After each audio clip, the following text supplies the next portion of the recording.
Welcome, fellow Underworlders, to another casual event, gaming evening, and this time Granddaddy Aggro came to the party. It has been a few weeks, but at last I managed to get some games in for Underworlds. And I brought a Nemesis formed warband from the good old days, Granddaddy Aggro himself, or Garrek's Reavers, a warband from the very first starter box of the game, and which I actually only painted up this year.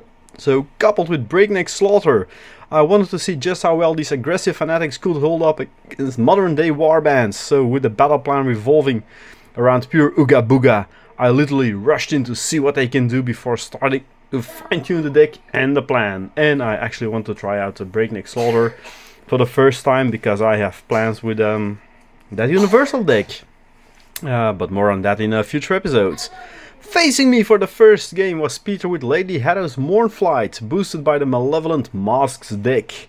So we set up the boards, drew our cards, and off we went for a blood-filled roar that sounded over the battle.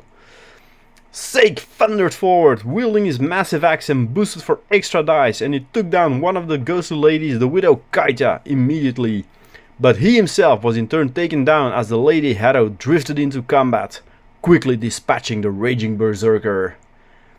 As Garrek approached the battle, Arnold thundered past to have a poke at the enemy leader, lightly wounding her before he was taken down as well, causing the remainder of the warband to inspire, and me already realizing that one dodge is not a great defense.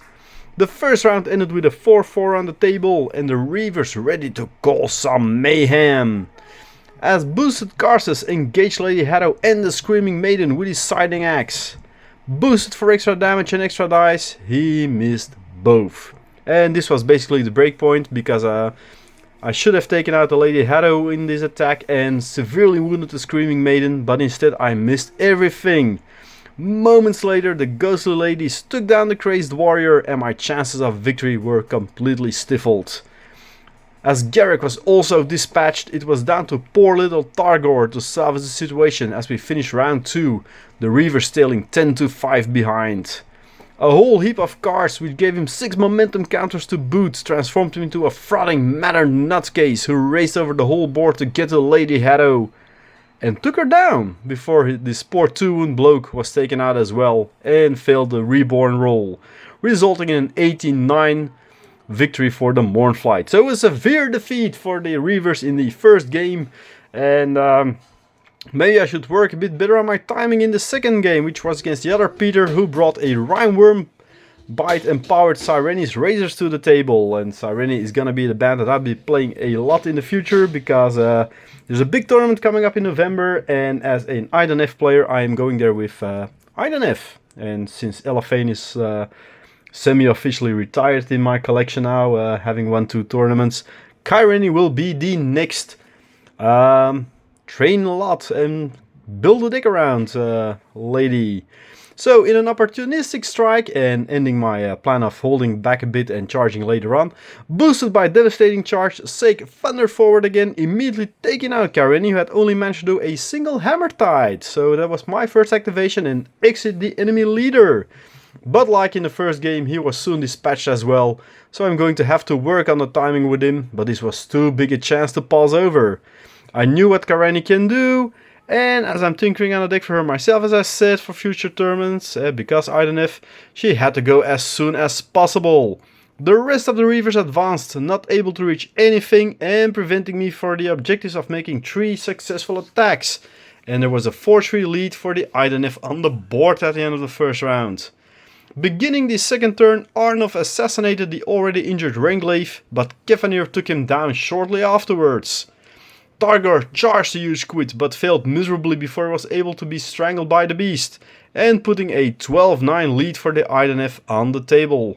Even though Garrek took down Alafir, scoring double glory thanks to his upgrade. So this left a duel between the Berserker and the Octopus on the table now, and I started to move around, hoping Peter wouldn't score big and obtain all my objectives in the end phase myself, as I wouldn't be able to take down the squid in one charge, and I knew he would just phase out after my charge, so there was no way I could bring down the beast, and as Garrek himself had already 1 wound, it might also be tricky to prevent my leader not from falling himself. So after some dancing and skating around, I did score the 4 points I had on hand, but unfortunately Peter also scored 4 from his hand. So after a very uneventful 4th turn, the Idenif won 16-13. So that's 2 smack rings for Granddaddy Aggro tonight, but I did pick up some very interesting ideas. Sacrifice Arnold of Integra early on for the inspiration, with any damage they might do as a bonus, and hold Sacred Hacks back just a little longer before unleashing him on the enemy, like when he's inspired. Surely, he did 2 Alpha Strikes with success, but never himself lived longer than his first activation. Deck-wise, I will be doing some minor tweaking, albeit I love the combo effect I concocted to turn someone into a charging bull to great surprise of the opponent. Well, time to tune and play some more with these guys, but that will be probably after training my Idenif. And then, well, start preparing for the next tournament and for next week even. When, well, next week or the week after, it depends when I can go. But then I am going to try a Kyrenius Razors aggro deck, because aggro! Thanks for listening and see you next time. Bye bye!